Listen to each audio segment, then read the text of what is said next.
Namaste to all the students. Welcome back to the session. In this session, we will be talking about the issues of a cell. In one session, you must have studied the various cell organelles: prokaryotic cell, eukaryotic cell, various organelles present in these two types of cells, and their functions and how they multiply. All those things you must have studied in that particular chapter, the cell unit of life. The next issue in the same unit is this, the cell division. What is a cell division and why it is required? You just consider our own case. Today, look at me. I have grown to this size. Suppose this is me. Approximately this body may have how many cells? Approximately 300 trillion cells. Approximately 300 trillion cells will be there in this body. Understood? But when did the journey of this life started? It started with one single cell. What do we call that one single cell? That is called zygote. Correct? That is called zygote. So we all have started our journey of life from one single cell. And today, or that is in the very beginning, by the time we born, we will have a particular structure. But that structure is not having one single cell. It will have lakhs of cells. So now think how this body could get so many cells. It is all from this single mother cell. This single original cell has undergone a very important process called cell division and has produced this body. So we all are the results of this particular process. And this shape is also because of cell division. Not just human beings, all the species, all the multicellular organisms living on this earth are the results of this process called cell division. Correct? What happens? This zygote grows into embryo. Look at this. Zygote grows into embryo. Embryo is just a mass of cells, similar cells, that's all. Alva? It is just a mass of similar cells. So one cell has divides into 2 celled, 4 celled, 8 celled, 16 celled, 32 celled, like that it continues. How that mass of cells is produced? That is because of a process called cell division. One. Secondly, zygote is produced. Zygote is produced from where? It is produced from the male gamete and female gamete. Male gamete is haploid, female gamete is haploid, producing the zygote, the diploid cell. Now how these gametes are produced? Male gametes are produced by the male parent, female gametes are produced by female parent. How these are produced in the parental bodies? Again because of cell division. So two things here. Cell division is important for two purposes. One, for the purpose of the production of a new individual, that is for gametogenesis, the cell division is required. Secondly, cell division is required for growth of the organism, multiplication of cells. Correct? So that is why this process is highly significant. And let us recall some of the issues of this cell division. I have focused it in the slide.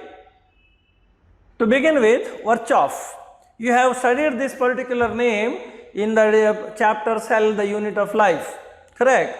What is that? Virchow has introduced the concept of omnis cellula e cellula. What is that omnicellular e-cellular? It means that the cells are formed from the pre-existing cells. See, already some cells are existing. In the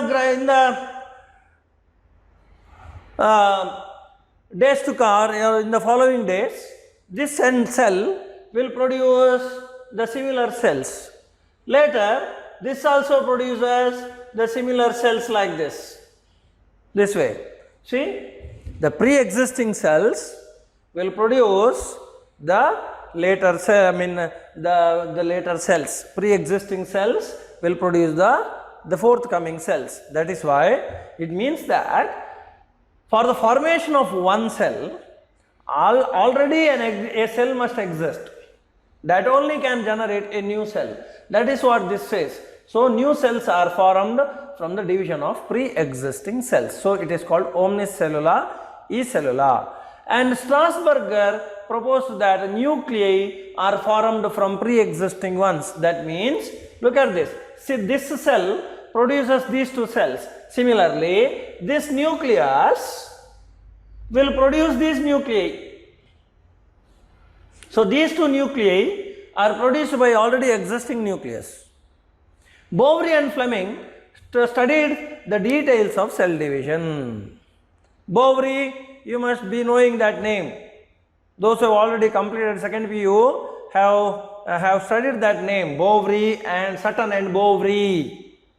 Correct? Sutton and Boveri introduced the concept of chromosomal theory of inheritance. In genetics, you have studied it.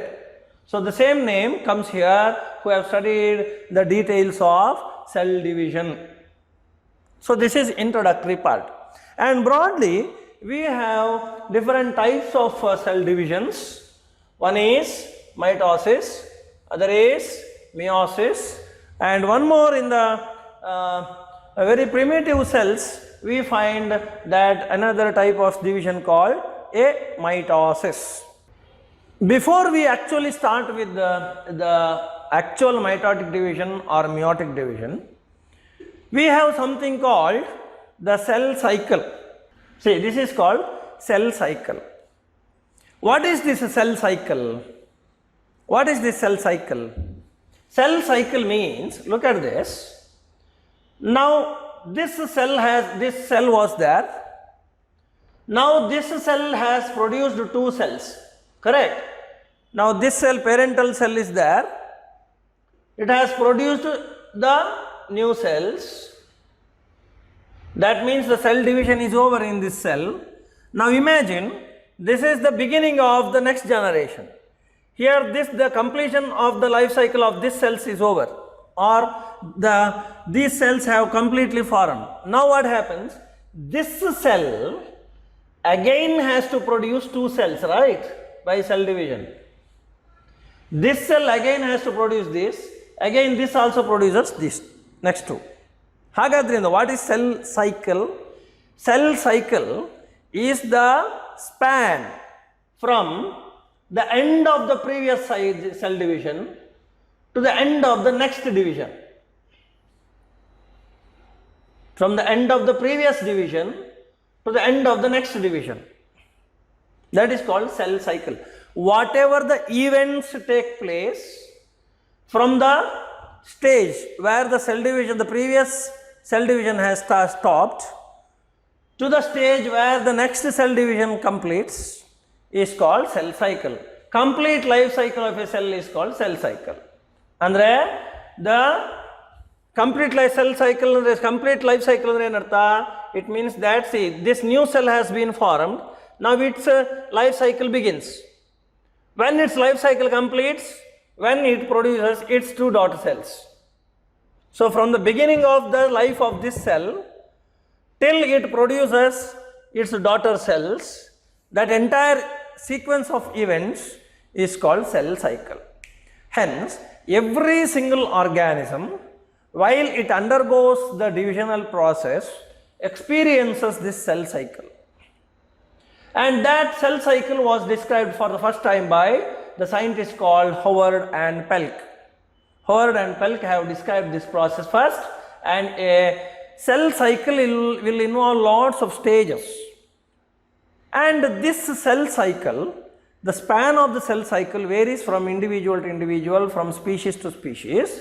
Hence, for example, a typical human cell divides for every 24 hours. So, what is the duration of the cell cycle of a human cell? 24 hours. Okay, cell cycle of human cell is 24 hours, 1 day. Yeast can progress to the cell cycle in only about 90 minutes. See, human cell takes 1 day to complete its life cycle, but each yeast cell takes only 1.5 hours, that's all. Within 1.5 hours, the cell cycle completes. The time period of cell cycle is varied from organism to organism, already told. Activity of enzymes called cyclin dependent kinases. Please note down this, very, very important. CDKs regulates the entire cell cycle. What is that? Cyclin dependent kinases. Cyclin dependent kinases, in short they are called CDKs, will regulate the entire process of cell cycle. Understood? What are the two stages of a cell cycle? Mainly there are two stages. One is interphase, the other is division phase. Interphase and division phase. And among the two, this is the longest phase. And what is that? That interphase is the preparatory phase for division phase. Division phase is also called M phase. Got it? So, whatever is required for M phase will be made ready in interphase. Coming to this, I will come back to that slide later. Look at this. Interphase is also called non-dividing phase or first gap phase, first phase or intermitosis. So, there so many names are there. You must know all these names because any name may be given in the competitive exam. So, interphase is also called non-dividing phase or phase 1 or intermitosis. And it is the middle stage of cell cycle because there occurs one interphase between two division phase. See, this is formed at the end of the division phase. These two are also formed at the end of the division phase. So, this is the result of one division phase. These are the results of another division phase. Now, between these two, there is an interphase.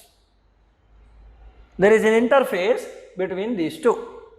That means, once this daughter cell is produced, it again undergoes interphase to produce the two daughter cells. The daughter cells will be produced only in the division phase.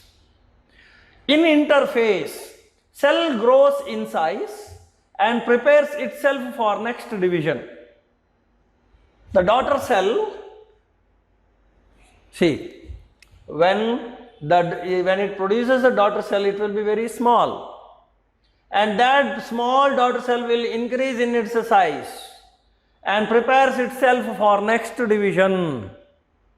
Why should it increase in size? That I will come to it later, because there are two major things which are responsible for the actual division. That's why it should grow in size. And because this grows in size and makes everything ready for division phase, interphase is also called the active phase of cell cycle.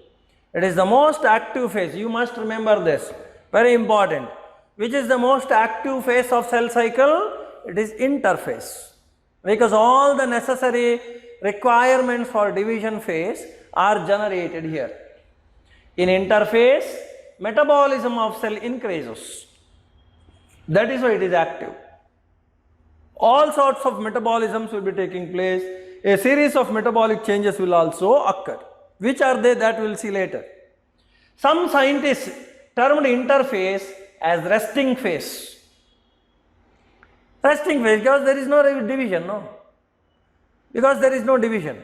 Since there is no division, it is also considered as a resting phase. And this interphase has got three stages, three sub-stages.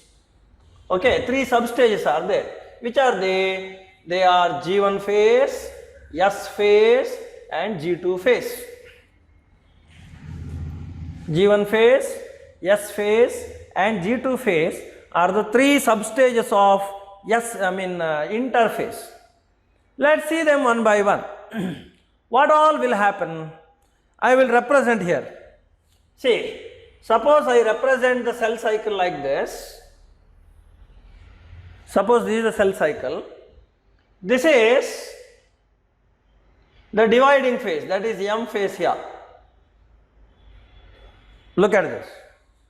So, this is the cycle of which only small portion will be M phase.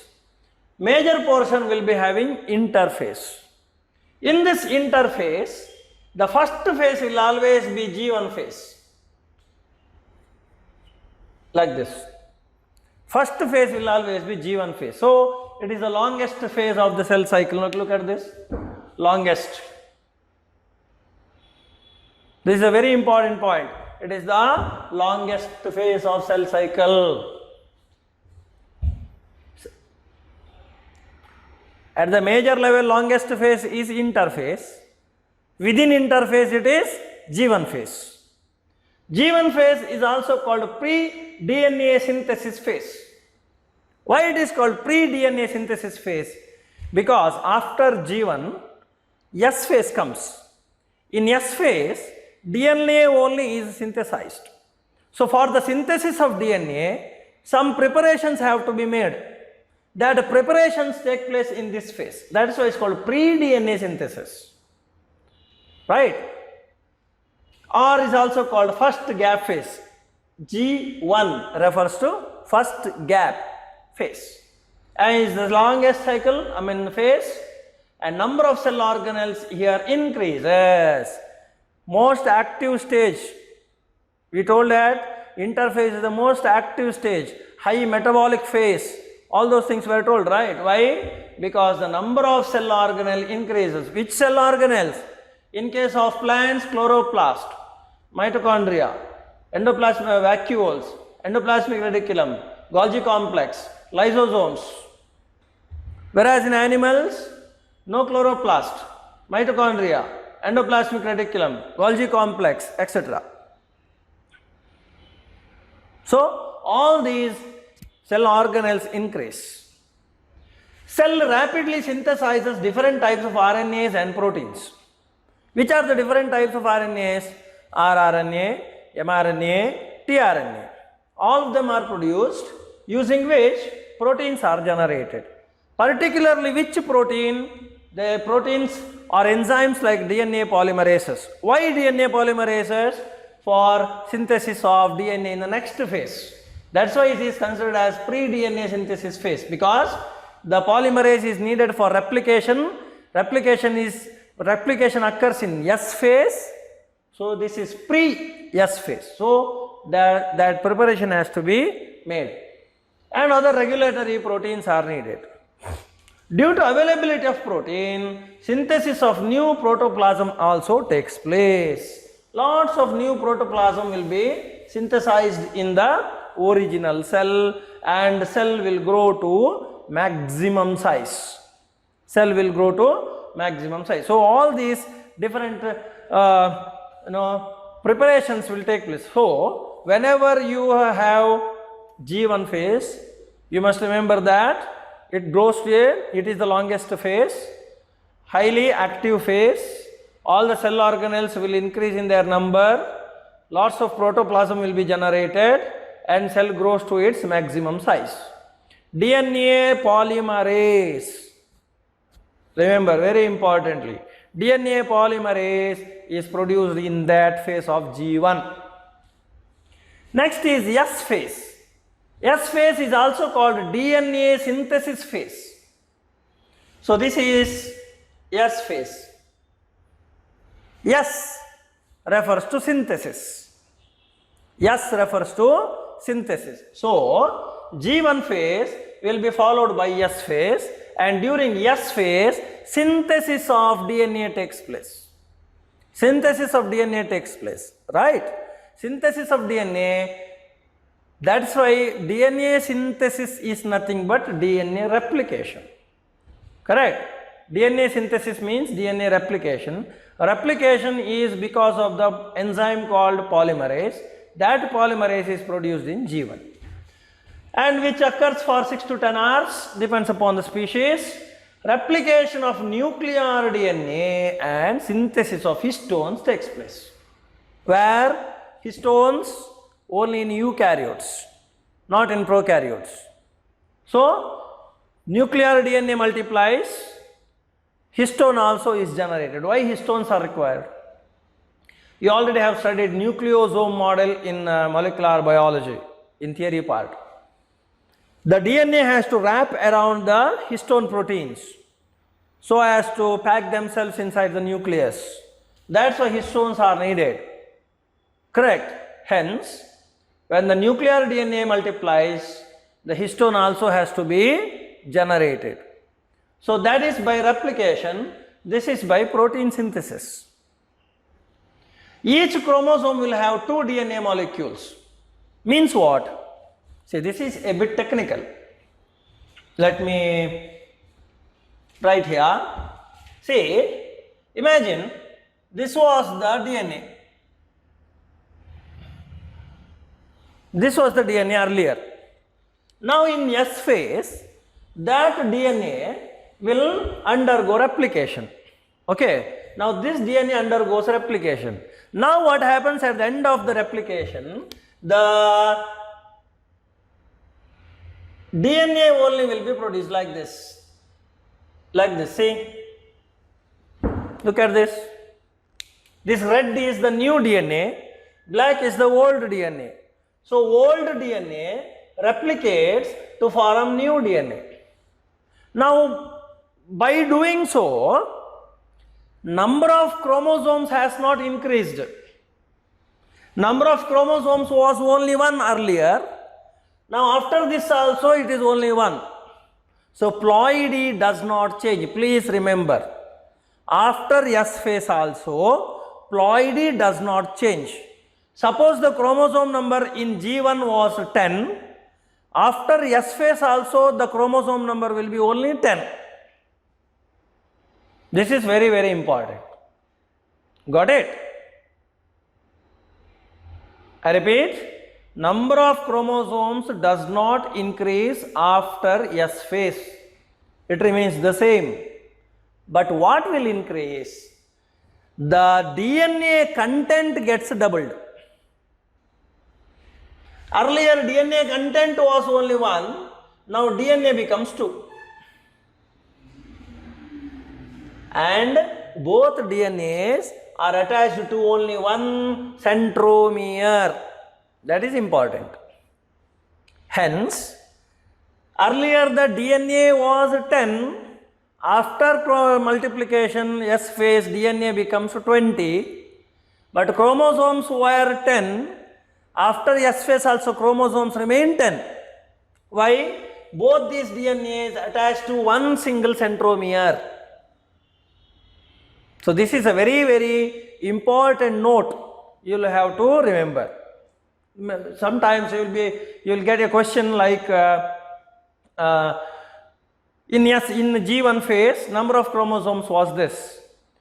So what is the chromosome number after S phase, in G2 phase and after M phase? Like that the question will be there. So you must remember this, right? So chromosome number does not increase, but DNA content gets doubled. Amount of DNA gets doubled. So that is what happens. That is what this says. Each chromosome will have 2 DNA molecules. 2 DNA molecules. So ploidy does not change. Only DNA content doubles. Very important note. Replication of cytoplasmic DNA may occur in any stage of cell cycle. What do you mean by that? Replication of cytoplasmic DNA. Which are the cytoplasmic DNAs? Mitochondrial DNA, chloroplast DNA. That might replicate at any stage. It depends, because it is not associated with the S phase. Centriole replicates in animal cells. Centrioles are needed for pulling the new chromosomes to the poles. Centrioles are present only in animal cells. Centrioles are absent in plant cells. So in animal cells, centrioles replicate in S phase. Please remember this. You have to remember the events. The centrioles multiply during, such question may be there, or the DNA replicates during, histone is produced during. So all these things will be there. Okay, next. Coming to G2 phase. See, G1 phase is the preparatory phase for S phase. Similarly, G2 phase is the preparatory phase for M phase, mitotic phase or the divisional phase. Second gap phase or post DNA synthesis phase or pre-mitosis phase, and it is of short duration. It is not as long as that of S or G1, short phase during the cell cycle, which lasts for 3 to 12 hours depending upon the species. Here what happens? Number of cell organelles increases in cell. Further increase in the number of cell organelles. Already it has happened in G1, it further increases. Actual preparation of cell division occurs during this phase. Whatever needed for M phase will occur here. What is required? We need this one.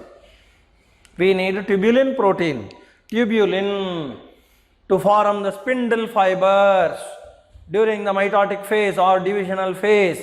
That tubulin required for the formation of spindle fibers occurs during G2 phase. This is another important point. There was a question. Tubulin is synthesized during, it is during G2 phase. Plus, sometimes, even for divisional phase, energy is required. Energy is furnished by ATPs. Those ATPs are also produced here.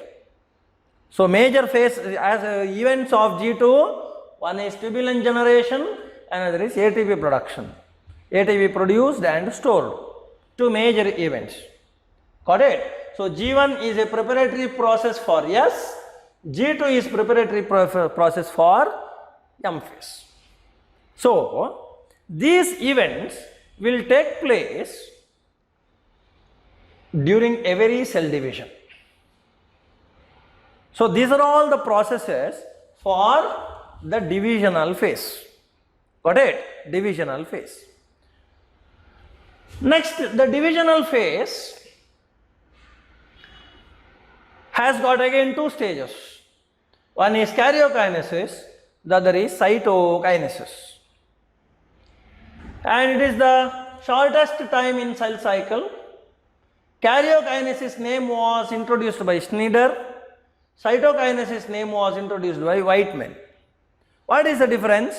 Karyokinesis, karyon, refers to nucleus.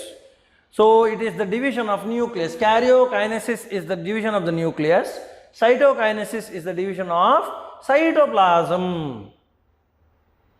Hence, if one cell has to divide into two, that new daughter cells, those two new daughter cells must get the chromosomes, nuclei, as well as cytoplasm. That is why first chromosomes will divide or nucleus will divide to distribute into the daughter cells. Later cytoplasm divides again to distribute into two daughter cells. So, two major events. Coming to mitosis.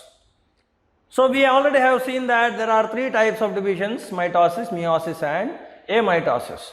But the importance will be more on mitosis and meiosis. So, let us consider mitosis. What is mitosis? First of all, mitosis is also called equational division.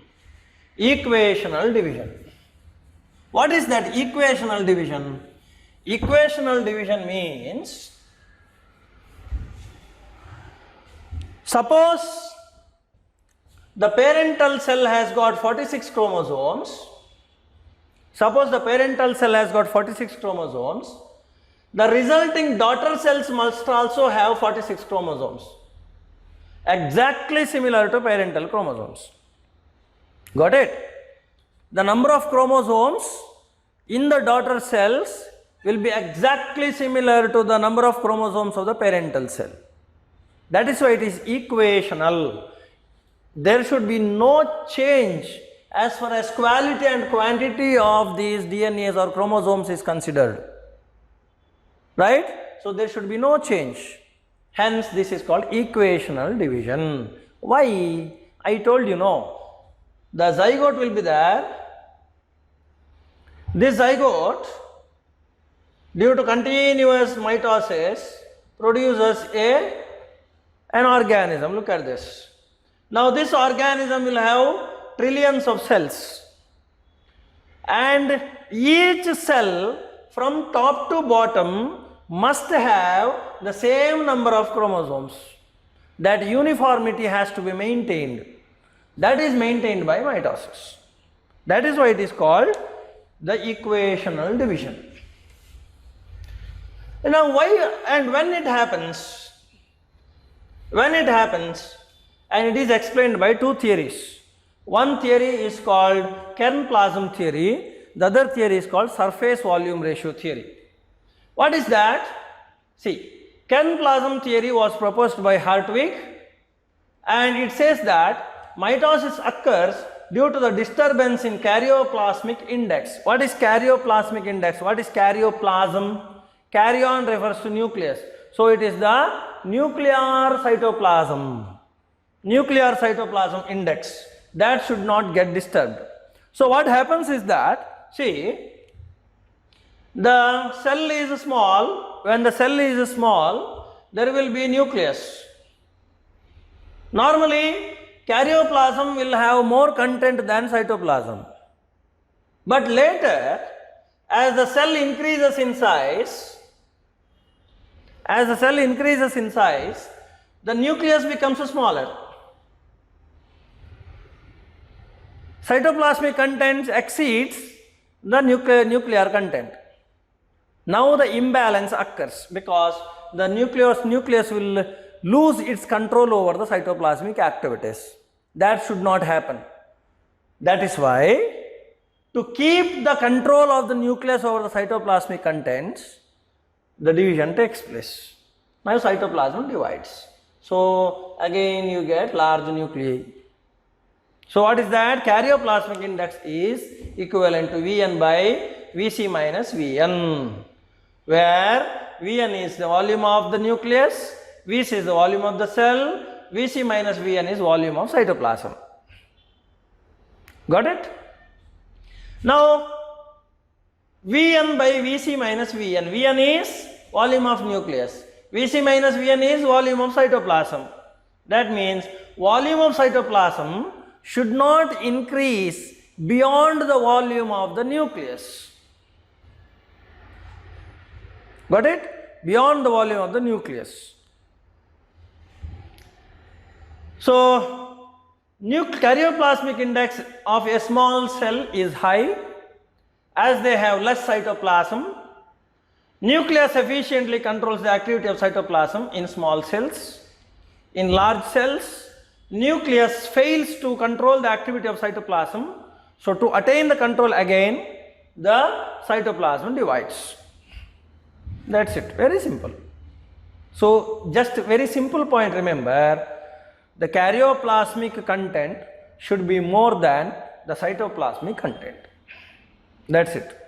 When the karyoplasmic contents become less than that of the cytoplasmic content, the division takes place.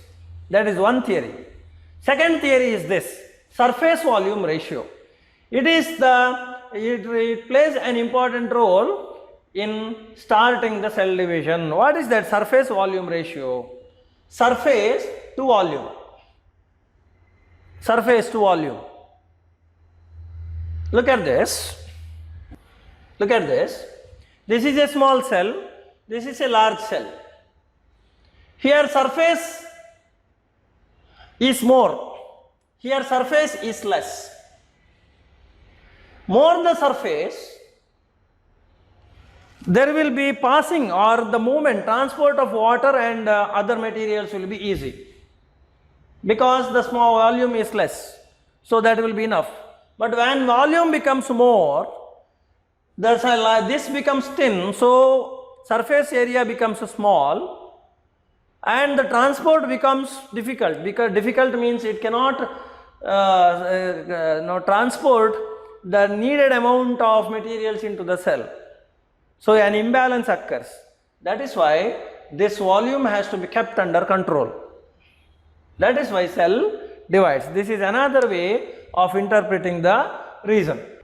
Now look at this. Already told, look at the cell cycle. This entire thing, whatever is represented in blue is interphase, represented in red is M phase or dividing phase. G1 phase, S phase, G2 phase. G1 phase is the largest phase, followed by S phase and the G2 phase. Correct? So what happens here now?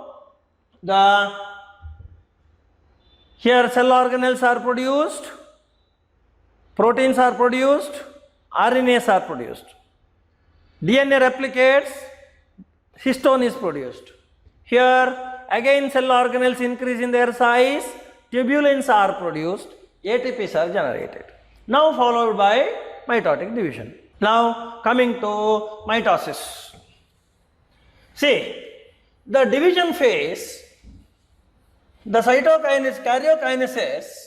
karyokinesis occurs in 4 stages. Okay, karyokinesis occurs in 4 stages like prophase, metaphase, anaphase and telophase. For both mitosis and meiosis, the steps are the same but with some variations. And now we will be looking at the karyokinesis of mitosis.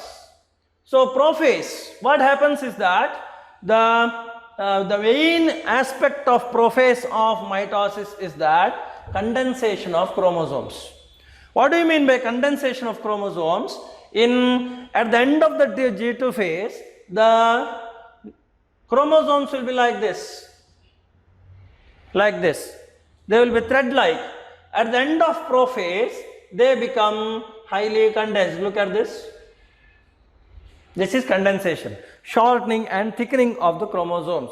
So that is called condensation. This is very, very important for prophase, condensation of chromosomes. The 2 sister chromatids are held together by a single centriole. That means, see, these are the 2 DNAs like this, held together in one centriole. Chromosomes approach the nuclear envelope, so they will be very much close to the nuclear envelope, and astral rays are formed around centrioles. You will have centrioles like this, and astral rays develop like this. And spindle fibers are composed of 97% tubulin and 3% RNA. Please note down this, very, very important.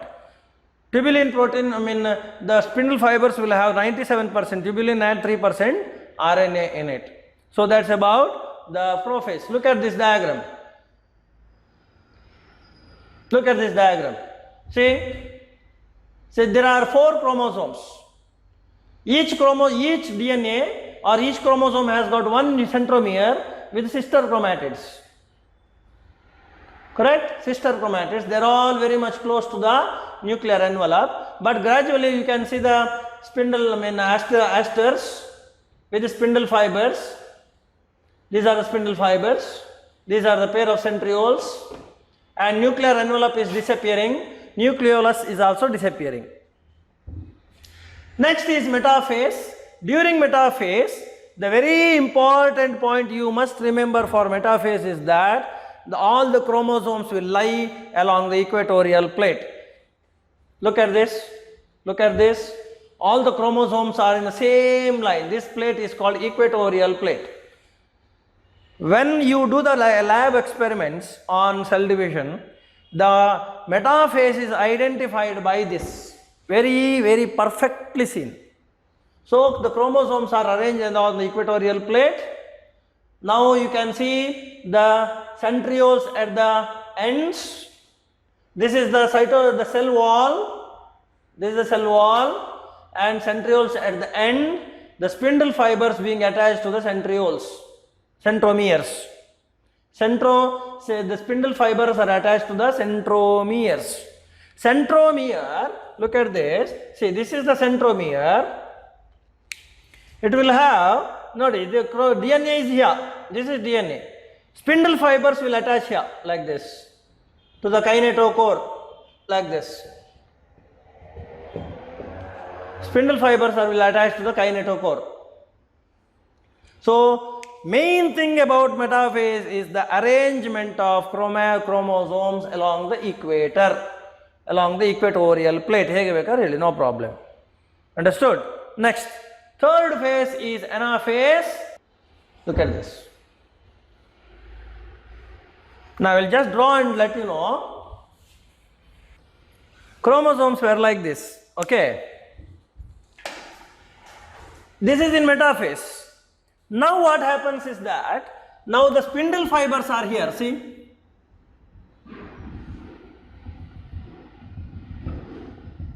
Spindle fibers are here. These spindle fibers will pull the chromosomes to the ends.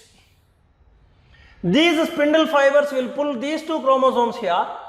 These spindle fibers will pull these chromosomes to the upper end. As a result of the pulling process, the centromere divides. This is a main event. In anaphase, the centromere divides. So what happens? See, one centromere becomes 2. One centromere becomes 2. As a result, this is spindle fiber. So this is one chromosome.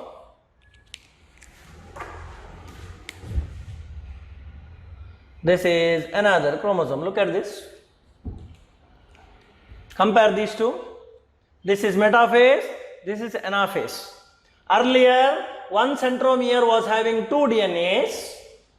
Now here, one centromere is having only 1 DNA. Here also 1 DNA. Here also 1 DNA. So centromere has got divided due to the pulling of the spindle fibers. Look at this. The spindle fibers are pulling the centromere. As a result, the centromere which was 1 now has become 2. Now, in the anaphase stage, one event is the centromere getting divided. Another event is that the polar movement of the chromosomes. Now, look at that. In metaphase plate, there were 4 chromosomes, Alva.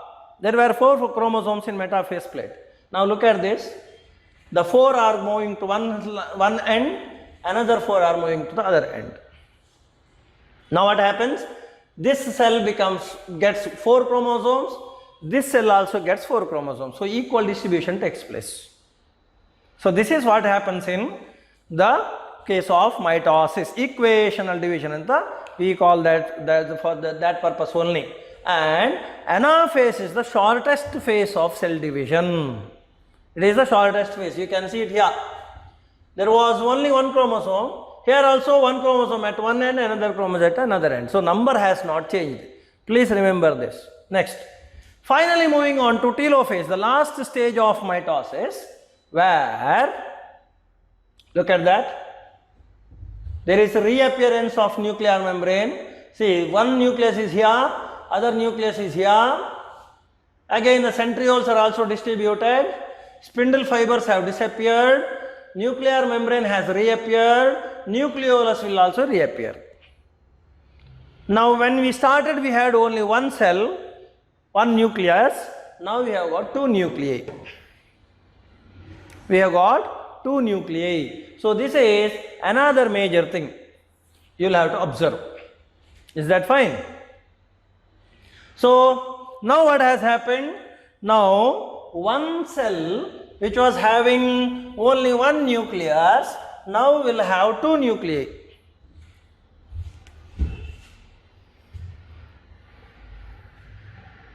Will have 2 nuclei. See, there are 2 nuclei now. 2 nuclei. So karyokinesis is done. 2 nuclei have got produced. For now the cytokinesis, the division of the cytoplasm. Now this cytoplasm has to get divided. So what happens in animal cells? In animal cells, the plasma membrane will form an inward projection like this. Plasma membrane will form an inward projection which will stretch to the center, and ultimately the two cells are produced like this. See? So here the cytokinesis is from outer to the inner, which is called centripetal division. Cytokinesis occurs in centripetal order in animal cells. But what about plant cells? In case of plant cells, again the same. In animal cells there is no cell wall. Now there are two nuclei. Now what happens is that in the center, the plant cell will form a cell plate like this. Cell plate, look at this. Cell plate is produced. Here from outer to inner, now this goes to the outer and ultimately divides the cytoplasm.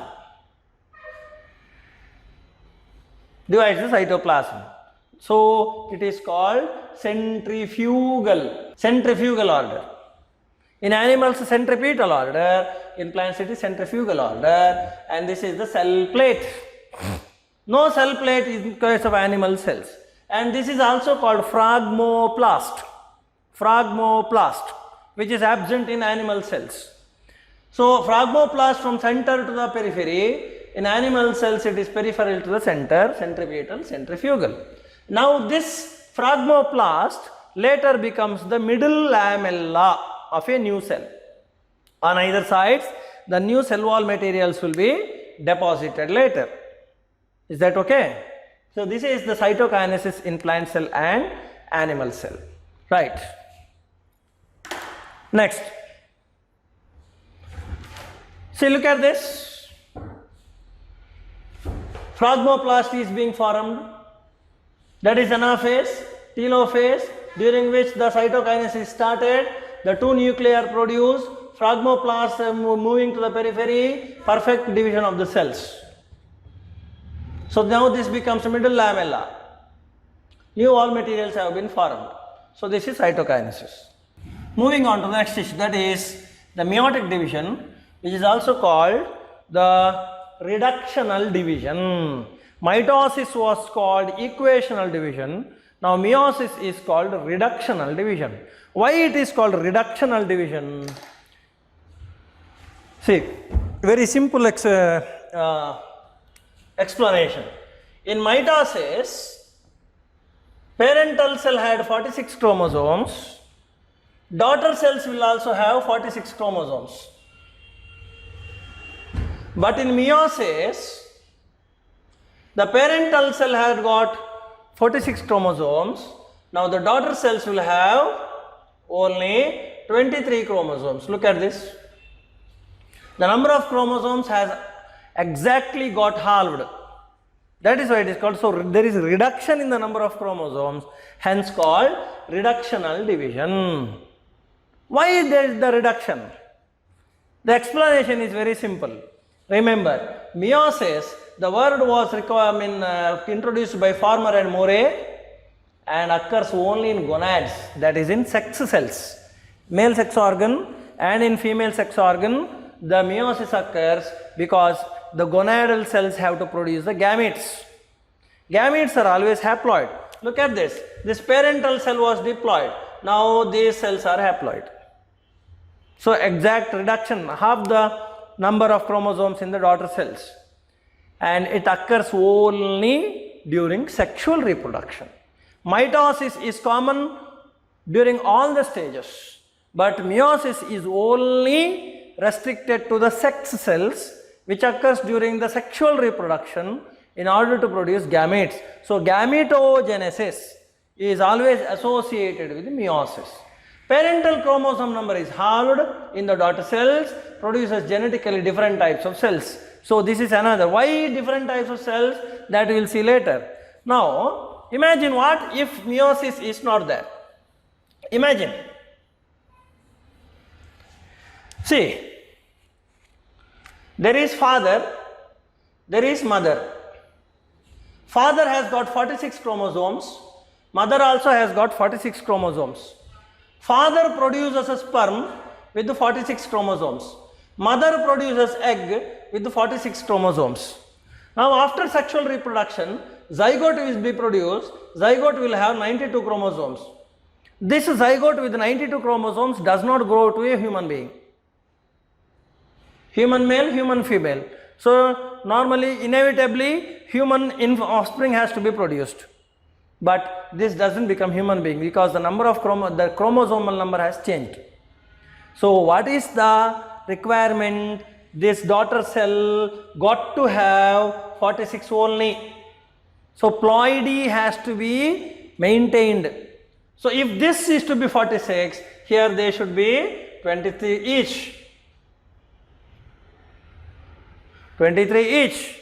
That's why this is diploid has to become haploid. Then only the ploidy can be maintained. That is why here reduction division or meiosis takes place. Hope you got the point. Now, meiosis is the longest process and it involves two major stages. One is meiosis 1, the other is meiosis 2. In mitosis we had only one, that is the mitosis, prophase, metaphase, anaphase, telophase. But here we have got meiosis 1, meiosis 2. That is why meiosis is the longest process. Meiosis 1 is also called heterotypic division or reduction division. Heterotypic division or reduction division. What is the difference? What is the major event? Heterotypic. Reduction division, why? Number of chromosomes get exactly hollowed down. Heterotypic, different types of daughter cells will be produced. That is why it is heterotypic. Now, this meiosis 1 will again have 4 substages. Prophase 1, metaphase 1, anaphase 1 and telophase 1. It leads to reduction in chromosome number. Division of chromosomes does not occur. Chromosomes do not get divided. Only segregation of homologous chromosomes takes place, that I will tell you later. Involves 4 stages. Prophase 1, metaphase 1, anaphase 1 and telophase 1, of which we shall start with the prophase 1. Prophase 1 is the longest phase of meiosis, please remember. Prophase 1 is the longest phase of meiosis. It has got 5 substages: leptotene, zygotene, pachytene, diplotin, diakinesis. You will get a question to arrange these stages in the order. So it starts with leptotene, zygotene, pachytene, diplotin, diakinesis. Got it? And all these stages, some important changes will occur. Which are those? When we say leptotene, as you listen to leptotene, first thing that should come to your mind is condensation of chromosomes. Condensation of chromosomes. Why? See, at the end of G2 phase, the chromosomes will be like this.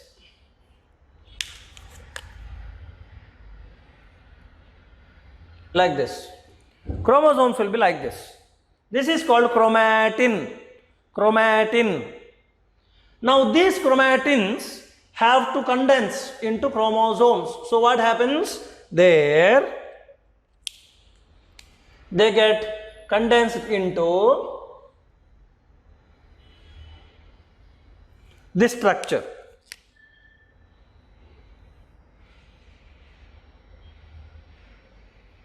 This structure, see? Now this is one chromosome. One chromosome. So main event of leptotene is condensation of chromosomes. Chromosomes look long and thin. These chromosomes remain attached to the nuclear envelope. They are very close to the envelope. There will be 2 sets of chromosomes at this stage. 2 sets of chromosomes. 2 sets of chromosomes. What do you mean by 2 sets of chromosomes? Here it is important. We have never used this terminology in mitosis. Why? Mitosis, no set is that question of set doesn't arise, because just the division has to take place. Here it is not so. It is the set. What do you mean by set? In each one of us, or in every cell of each one of us, there are two sets of chromosomes diploid alva. So two sets. What do you mean by two sets? One set, suppose we are having 46 chromosomes, not suppose, correctly, we have 46 chromosomes. 46 represents two sets. In that, 23 is one set, another 23 is another set. One set of 23 comes from father, another 23, one set of 23 comes from mother. So here two sets of chromosomes means one set of 23 of the father, another set of 23 of the mother will be there. So that's how you should consider. The chromosomes of the father are called paternal chromosomes.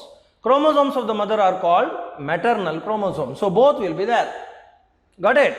All the chromosomes in nucleus remain directed towards centriole. So group of chromosomes in nucleus appears like a bouquet. So this is important.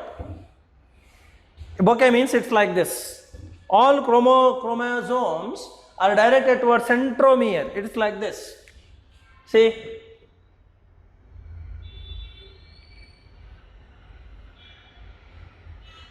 Like this, centromere. Towards the centromere, they are all directed. So it is called bouquet stage. Only in animal cells. Next, look at this one. See, still thread-like, not completely condensed. Condensation is taking place. The centrioles are there with the asters. And one more thing is that in animal cell, the division is amphiastral. In plant cell it is anastral, because asters are not there in plant cells. In animal cells, two asters are formed, so it is amphiastral. So that's about leptotin. Coming to zygotin. Leptotin, condensation of chromosomes. In zygotin, it is the pairing of homologous chromosomes called synapsis. This is important. What do you mean by pairing of homologous chromosomes? Very simple. Homologous means the first chromosome of the paternal set, first chromosome of the maternal set will come together. Second chromosome of the paternal set, second chromosome of the maternal set come together. That is called synapsis, which was absent in mitosis. Got it? So imagine, now this is the paternal first chromosome. Similarly, maternal first chromosome will also come and join with it.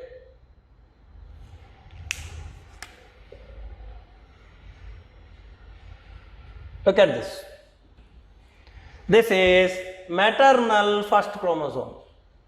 Now you call this as homologous pair. This is homologous pair. Very important. This was not there in mitosis. This was totally different. This was totally different. Got it? So homologous pairing, synapsis takes place. Now you call this as bivalent. This entire thing as bivalent or tetrad. 1, 1, 2, 3, 4. Tetrad. Bivalent and tetrad. There develops a structure in between homologous chromosomes which is called synaptonemal complex. Look at this. This is called synaptonemal complex. This is a homologous pair of chromosomes, paternal, maternal, and between them there is a synaptonemal complex which helps in synapsis. Got it? And look at this. This is a homologous pair of chromosomes. Paternal, maternal. They are coming together. 1, 2, 3, 4. Tetrad. 1, 2. Bivalent. Got it? So bivalent will have a pair of chromosomes with the tetrads. Next. Coming to packeting. In packeting, the very important point you must remember is coiling around each other. That is called crossing over. Crossing over. Now, these chromosomes and these chromosomes will coil around each other like this. Like this. So earlier chromosomes were like this. Chromosomes were like this. Now the chromosomes will get coiled. See, like this. They get coiled. So that is called crossing over. So crossing over begins in Pachytene. Leptotene, condensation of chromosomes. Zygotene, formation of synapses with the help of synaptonemal complex. Pachytene is crossing over like this. The two homologous chromosomes get crossed over each other. Both chromatids of each chromosome become distinct. Each chromosome in a bivalent at Pachytene stage has two chromatids. All those things are not required. So mainly you must talk about crossing over. The crossing over begins in Pachytene. Next. Bivalent is called tetrad, already told. Non-sister chromatids develop recombination nodules. Next, crossing over. Crossing over was discovered by Morgan and Castle in Drosophila. It is already there in genetics chapter. Morgan has introduced the concept of linkage and recombination. Recombination is the association of genes of the homologous pair chromosomes. So the gene of this will associate with gene of this. That is called recombination. Look at this. This is a homologous pair, paternal, maternal. See, look at this recombination. This is recombination. Here also you can see recombination. Crossing over has taken place in zygotene. In diplotene, next, crossing over completes. Adella what hige crossing over agirtade, it will be there, but when it comes to diplotene, there will be clear-cut formation of the chiasmata. Chiasmata means the junction between the two chromosomes like this. So you can see chiasmata. See, this is chiasmata. So the result is that, result of crossing over is that, just look at this, compare this with this. Segment of this has come here, segment of this has gone here. So due to recombination, there will be exchange of chromatids. Part of maternal is with paternal, part of paternal with maternal. This is called exchange of chromatids. This is because of recombination, very important event in meiosis. All these are not there in mitosis. Next, finally coming to the chiasmata already told. So diplotene, end of crossing over and formation of chiasmata. Finally diakinesis, go back, look at this. Look at terminalization of chiasmata. Chiasmata was here. Now during diakinesis, the chiasmata reaches to the end. That is called terminalization of chiasmata. So it becomes like this. See, it is like this now. See, now terminalization means it becomes this. It was like this. So at diakinesis, the terminalization, this. So towards the end, the chiasmata reaches. So events, I will tell you, leptotene, condensation of chromosome, zygotene, the synapses, pachytene, crossing over begins, diplotene, crossing over ends and chiasmata is clearly visible. Diakinesis, terminalization of chiasmata, very important. Next. So with this, prophase 1 is over. Yeah, why I have told you repeatedly, because you will be given these events in the irregular manner and you will be asked to arrange in the sequence. Then you must know this. Prophase 1 is over. In prophase 2 you will see, metaphase 1, see, homologous pair. Now what is the difference between metaphase of mitosis and metaphase 1? I will show there itself. Okay, I will write here itself. This is metaphase 1 of meiosis. This is metaphase of mitosis. Look at this.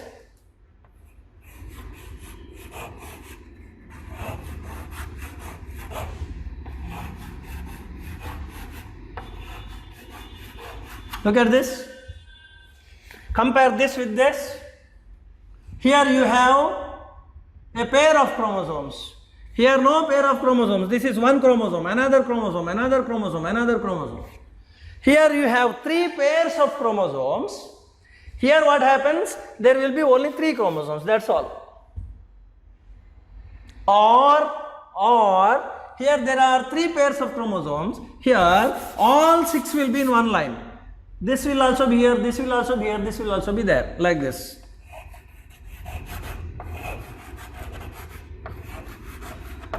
Like this, in one single. That is the difference between metaphase of mitosis and metaphase 1 of meiosis 1. Homologous pairs in the metaphase plate in metaphase 1, just chromosomes on the metaphase plate of mitosis. That is the difference. Hope you are clear. So as a result, now what happens is that as a result of this, next stage, look at the anaphase, look at the anaphase, go back, look at this. There were 2 sets, now one set moves to one end, this set moves to this end. Got it? These 3 go up, these 3 go down. In mitosis, these 6 were in single plate. So when 6 goes up, 6 goes down. Here 6 are arranged in 3 pairs. So 3 go up, 3 go down. So instead of 6, now only 3 each. Reduction in the number, 50%. 50% at the top, 50% at the bottom. But this is maternal, paternal, maternal, paternal, maternal, paternal. So all the maternals go to one cell, all the paternals go to another cell. Now variation is there. I showed the there will be an exchange of chromatids during recombination. That is the reason for variations in the offsprings. Next. So this is anaphase, 3 go down, 3 go up. Look at this telophase. 3 have formed, the 2 nuclei are formed. 2 nuclei are formed with 3 each. So half the number of chromosomes in the daughter cells. So at the end of meiosis 1, 2 daughter cells are produced with half the number of chromosomes. They uncoil, astral rays and spindle fibers disappear, nuclear membrane, all those things are normal. Now cytokinesis 1, as usual. This doesn't have to happen every time. In some cases it might happen, in some other cases it might not happen. Next. Coming to meiosis 2. Go next. Look at this. Continuation. This is the end of meiosis 1. At the end of meiosis 1 we have this. Now it continues with meiosis 2. Meiosis 2 is exactly similar to mitosis. I repeat, meiosis 2 is exactly similar to mitosis. So I am not going to explain it again. At the end of that you get 4 cells, 1, 2, 3, 4. At the end of meiosis 1 we had 2, at the end of meiosis 2 we have 4. So mitosis results in 2 daughter cells, meiosis results in 4 daughter cells. Mitosis, the daughter cells will have the same number of chromosomes as that of the parental cell. In meiosis, these 4 daughter cells will have half the number of chromosomes as that of the parental cell. In mitosis, no variation in the daughter cells. In meiosis, all the 4 cells show variations. Why children are different from parents? Because of this variation. Because of recombination taking place during the Pachytene and Diplotin. There is variation in the children when compared to parents. So this variation is very, very important for evolution. So, hence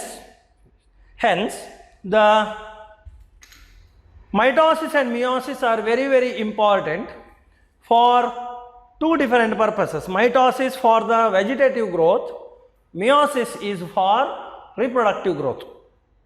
Is that fine? So you must remember the stages, the individual or main events taking place in each stage, and the significance of mitosis and meiosis. Is that fine? Hope you are clear. Thank you. Study well.